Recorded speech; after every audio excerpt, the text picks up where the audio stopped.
Welkom by Doxa Nou Midstream se aanlyn diens. Ons is bly dat jy vandag ingeskakel is. En maak nie saak van waar af jy kyk nie, maar ons wil jou herinner dat die kerk oopgemaak het en Doxa Nou Midstream is oop vir 250 mense na aanleiding van die regering se regulasies. So ons wil jou nooi, as jy in hierdie omgewing is, kom join ons, kom beleef die community, kom beleef die worship, kom beleef die saam kuier saam met ons.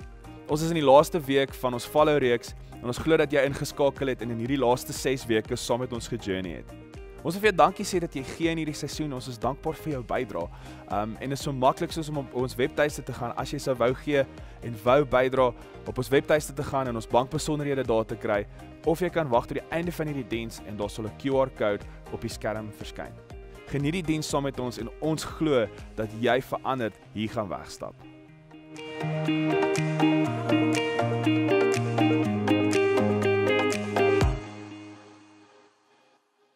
Revelation Enterprises bied aan Tot in Ewigheid. Doxa Nou se splinternuwe Afrikaanse album wat vrygestel word op 13 Oktober.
Let there be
Chains will fall, prisons shake at the sound of Jesus' name.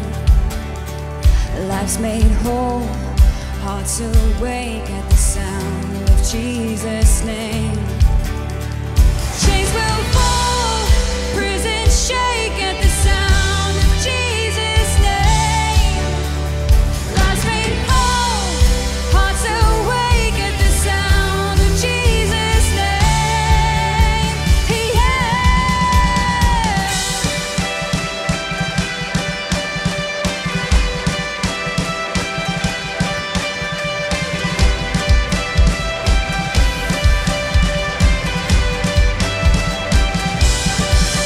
Where the Spirit of the Lord is, there is freedom, there is freedom.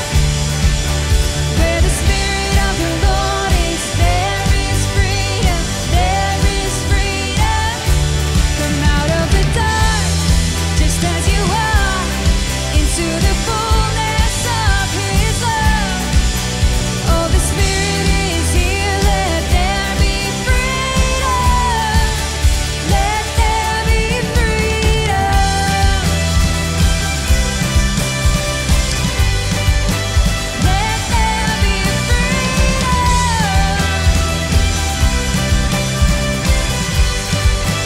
Let there be freedom.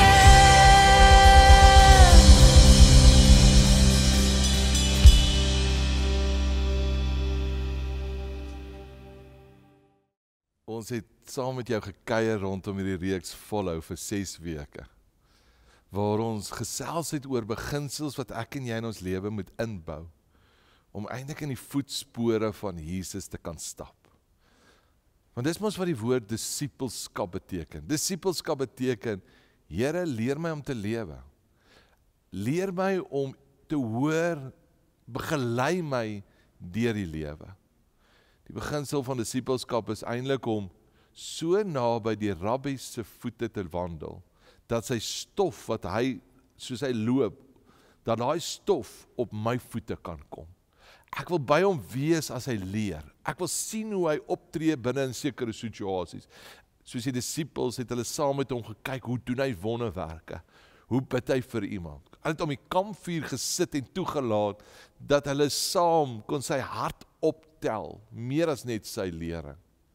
En dis hierdie beginsel wat ek en jy moet toepas in ons elke dag lewe. Here, ek wil so naby U stap, dat U hart, U stof van U voete op my voete kom. Dalk het ons nodig om 'n eenvoudige beginsel soos die volgende te doen. So om elke oggend as ek en jy ons skoene aantrek, ons maak ons skoenveters vas. In daai oomblik 'n klein gebed te bid. 'n Gebed te bid wat sê, Here, help my om vandag in U voetspore te wandel. Leer my hoe om te leef. Praat met my binne in situasies. Hier is die vraag waarmee ek jou wil uitdaag. Ek wil jou uitdaag met die vraag van, is dit nie tyd waar ek en jy moet groei nie? Wil jou uitdaag met die vraag is jy nie bereid om te sê, Here, hier is my lewe, vorm my. Hier is my lewe, help my om te ontdek van ons sondes in my lewe, dat ek daarvan af weg kan beweeg. En dinge kan aanleer wat U hart en U beginsels in my lewe is. Dis daai Psalm 16 vers 11 wat sê, U wys my die lewenspad. U leer my, hoe lyk die elke dag lewe? Nou wanneer ek dink aan hierdie elke dag lewe, dan is dit nodig vir ons om te verstaan, dat ek en jy is eintlik prototype van Christus. Christus het kom woning maak in my. En as ek in die spieël kyk ek en ek sien nie my verlede raak, ek sien Christus in my lewe raak. Maar hier is die beginsel, nou moet ek my elke dag belyn. My wandel moet belyn met wie ek is. Ek is nie meer die sondaar van die verlede nie, dis my optredes bepaal nie my identiteit nie. Ek is eintlik kind van God, maar hierdie kind van God het nodig om sy aksies, die manier hoe ek praat, die manier hoe ek teenoor ander mense optree, in lyn te kry met wie Christus is. Hierdie nuwe ek, wie ek is. Nou, Kolossense 3 is 'n so mooi hoofstuk wat Paulus skryf aan die Kolossense gemeente, wat hierdie beginsel vir ons verduidelik. Hy wil vir jou verduidelik, die vertrekpunt wie jy is, maar in dieselfde asem wil hy jou verduidelik, daar's areas wat jy jouself moet belyn met wie jy nou is.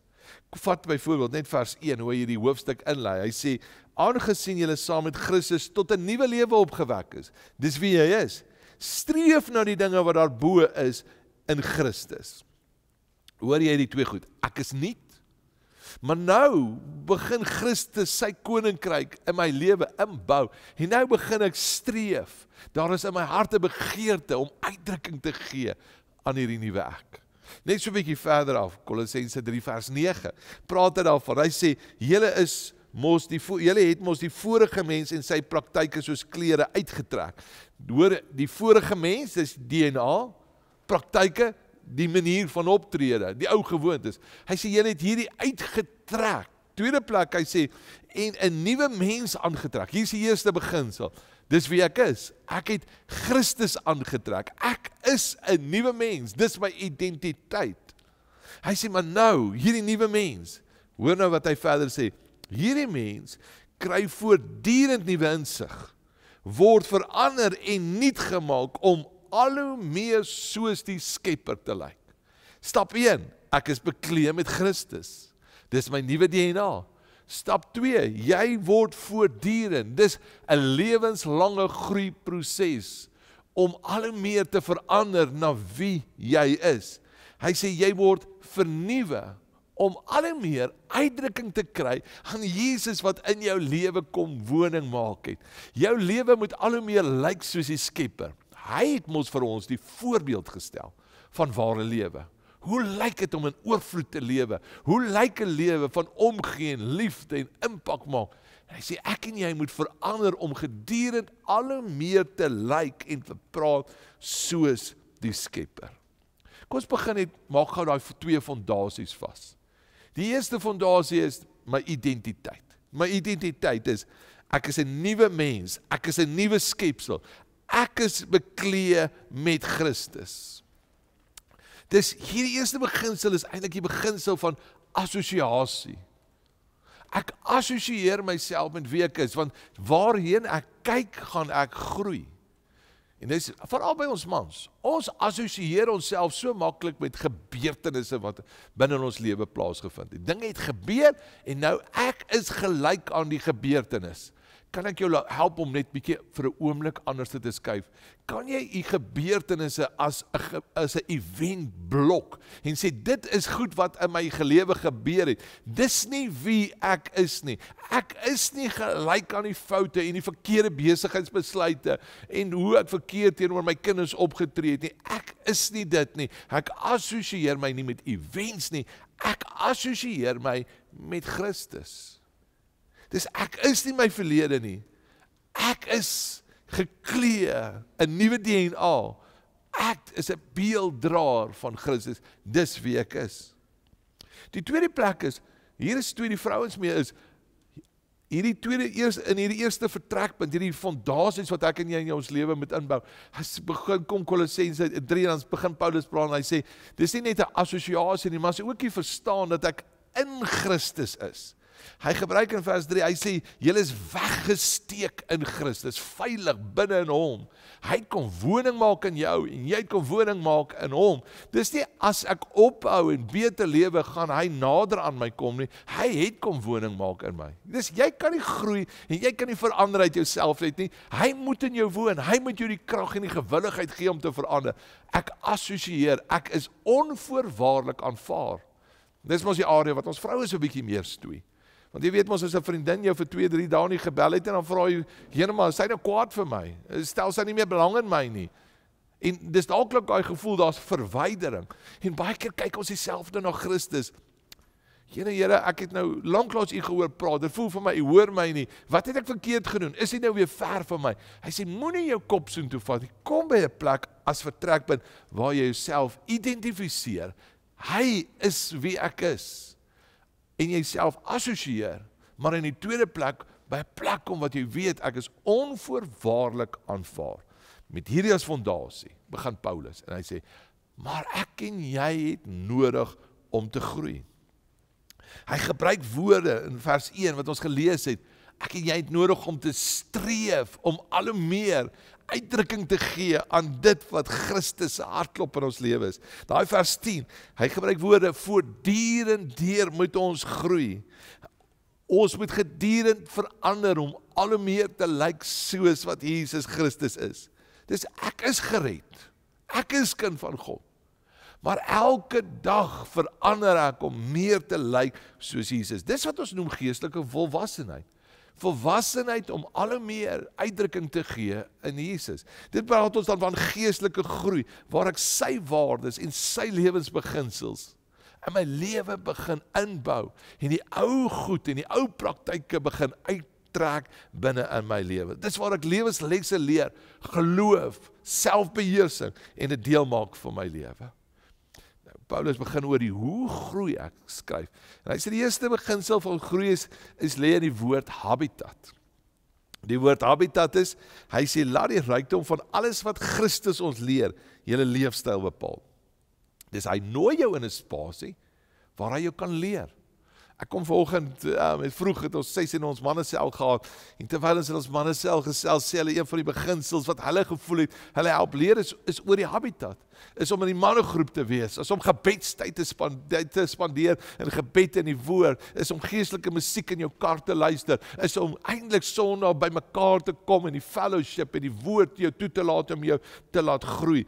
Dis om jou gedagtes te vul met dit wat Christus is, en dis in daai oomblikke waar hy vir jou help om te sê, hier is goed wat jy moet wegbeweeg, en dis in daai oomblikke wat hy vir jou leer, hier's goed wat jy moet aanleer in jou lewe, om in jou geestelike volwassenheid te groei elke dag. En wanneer ek en jy hierdie aha-oomblikke het, hier is 'n area in my lewe waarin ek moet groei, waarvan ek weg moet beweeg, waarna toe ek moet beweeg in hierdie geestelike habitat. Dis in hierdie oomblikke wat hy dan vir my sê, hier is wat ek moet doen. Ons begin by vers 5. Hy sê, julle moet die wêreldse dinge afsterf. Hy gebruik nogal radikale woorde, slegte begeertes, gierigheid, na geld, onreinheid, welis. Hy sê, sterf dit af. Vers 8 gebruik 'n ander woord, hy sê, raak ontslaaf van julle vorige lewenstyl. Hy sê, kan nie bly by jou eie lewenstyl nie, hierdie vorige manier van lewe nie. Raak ontslaaf van daai kwaad, daai woede, daai ou karaktereienskappe. Dis hier is die beginsel, hy sê, dis 'n wegbeweeg na wat Christus vir jou instoor het. Dis 'n ontslaa raak, ek stop, ek breek daai ou gewoontes in my lewe. Dis 'n radikale besluit om te sê, Here, verander my, nie omdat ek wil nader aan die Here kom nie, nie omdat ek 'n beter Christen wil wees om aanvaarding te kry nie, nee, omdat hierdie manier van lewe ware lewe is. Dis die oorvloedige lewe om eintlik in hierdie spasie in te stap. Dis geen wonder Johannes nooi ons, wanneer hy praat van hierdie wegbeweeg, beweeg toe, dan praat hy van die beginsel van belydenis.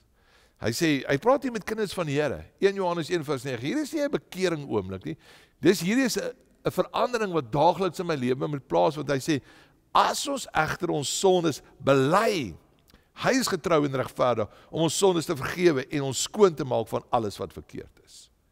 Hier is hy sê, ek en jy, moet ons sondes bely. Ek hou eintlik meer van die woord belydenis. Dit is hier wat hy neerkom, hy sê, dit is belangrik om ontdek dinge, dis dinge in my lewe wat ek buite die wil van die Here gewandel het. En dan na die Here toe kom met 'n authentic hart en sê, Here, ek is jammer, ek het eintlik gemis wat u plan vir my lewe is. Ek sê altyd die belydenis oomblik is belangrik, want ek kan so maklik weer myself bely met die event. Here, kyk nou net, ek het nou sonde gedoen, ek is nou maar net 'n sondaar. Here, kyk nou net, ek is so opgetree, ek is maar net iemand wat nie goed is om my kinders groot te maak nie. Nee, moenie soontoe gaan nie. Kom, jy kan so maklik, Here, ek is by 'n plek waar dit voel vir my, ek het eintlik so opgetree, dat u die rug nou op my draai. Nee, moenie na daai plek toe gaan. Gaan na 'n plek toe waar jy eintlik bely, Here, ek is kind van die Here. Ek is iemand wat eintlik met sagmoedigheid optree. Ek is eintlik iemand wat eintlik 'n goeie pa is. Maar in hierdie area het ek nou gemis. Ek is so jammer dat ek so verkeerd opgetree het. Vergewe my, Here. Ek wil wegbeweeg van dit. Help my, leer my om in u wil te te wandel. Dis wegbeweeg, bely Here, ek is jammer. Maar Here, hier is nou wie ek is. Nou wil ek my oë wegvat van daai verlede en ek wil my oë rig. Nou sê hy in vers 12, nou trek ek 'n nuwe klere aan. Elke dag in my lewe trek ek klere aan van liefdevolheid, deernis, van vriendelikheid, nederigheid, sagmoedigheid, geduld. Hy sê, Here, dis nou wie ek is. Help my dat hierdie karaktereienskappe, ek wil u plan van my lewe uitvoer. Laat dit deel word van my lewe. En in hierdie groeiarea is daar eintlik 'n tweeledige faktore wat 'n rol speel. Dis ek en Jesus wat saamwerk. Filippense 2 vers 13 praat daarvan, hy sê, dis ons God wat gewillig en vermoë bewaar om te handel volgens wat hy graag wil hê. Hy sê, Jesus kom langs jou in. En wanneer ek en jy nou in die elke dag lewe wandel, hy het my nou die volgende wakker gemaak en gesê, groei in hierdie area. Nou kom ek voor 'n uitdaging waar geduld moet aangeleer word, of waar ek moet keuse maak tussen myself, of tussen om eintlik 'n verskil te maak in die koninkryk. En nou kom maar 'n stemmetjie wat sê, ek wil jou leer, hier's eintlik 'n begeerte na die regte kant toe. Hier's eintlik 'n gewete wat jou dryf na die regte besluit toe. Nou is dit my deel. My deel is vers 12. Hy gebruik die woord gehoorsaam. Nou kry ek hierdie begeerte. Nou kry ek hierdie stem na die regte rigting binne in die situasie. En nou is dit 'n oomblik van gehoorsaamheid. Here, ek gaan in gehoorsaamheid hierdie stem volg en nee sê van dit wat verkeerd is en ja sê van wie ek eintlik is. So my net, op 'n tyd pas sy graad 1 kindertjies op terwyl sy skool hou. En terwyl sy hulle oppas, kom daar een van die graad 1tjies na haar toe gehardloop. Hulle was in die stal gewees en sy sê, juffrou, kan ons vandag hardloop speel? En sy sê, my kyk en vra, hardloop? Ja, juffrou, hardloop, kan ons hardloop speel? Ja, sy vrou, help my, wys my dan wat is hardloop. En die volgende oomblik trek die klomp graad 1tjies weg en hulle hardloop in elke rigting. Hulle wil net ontslaa raak van die energie wat in hulle is. En sy my besef, daai kind vra, juffrou, kan ons eintlik net hardloop? Kan ons net hierdie op die veld, op die rugbyveld te kere gaan in die saal rond hardloop? Ek en jy het nodig om eintlik in ons lewe gereeld hardloop te speel. As ek dinge sien wat eintlik tot vernietiging is dinge, as die Here met my praat oor 'n nuwe manier van lewe, kan ek weghardloop, kan ek stop, kan ek uittrek, weghardloop wat verkeerd is en na hardloop. As daai stemmetjie kom, jy weet mos as jy op 'n dieet is, dan is dit asof hy stemmetjie net harder is. As jy verby die bakkery loop in die mall, dan ruik jy die brood en die donut staan vir jou uit. En partykeer het ek en jy nodig om, as ek daai reuk kry, en wanneer ek daai roepe kry na die verkeerde toe, om eintlik daai gedagtes nie vatplek te gee nie, en weg te hardloop, dit te stop, en te vul, en sê, Here, maar u het 'n ander plan met my lewe, u plan vir my lewe is soveel meer, en lewe in oorvloed, en weg te hardloop van daai areas. Daai keer het ek en jy nodig om paaie te hardloop. Nie net iedereen te maak nie, maar goed te vermy. Ek het nou met die Here praat met my oor hierdie area. En nou moet ek dit vermy. Weghardloop beteken stop. Moenie in daai rigting ingaan nie. En vat 'n ander pad. Byvoorbeeld, dalk sukkel jy met verkeerde goed wat op jou rekenaar kry. Kry 'n buddy wat vir jou help en op sy rekenaar 'n program laai dat hy kan sien wat jy kyk, sodat jy eintlik paaie kan stap, nuwe gewoontes kan aanleer, om weg te hardloop wat verkeerd is. Ek en jy het nodig, volgens Kolossense, volgens Jesus, volgens Paulus se beginsels, om te groei. Te groei na die identiteit van Christus in my. Om eintlik hierdie nuwe gewoontes aan te leer, hierdie lewe in oorvloed aan te leer.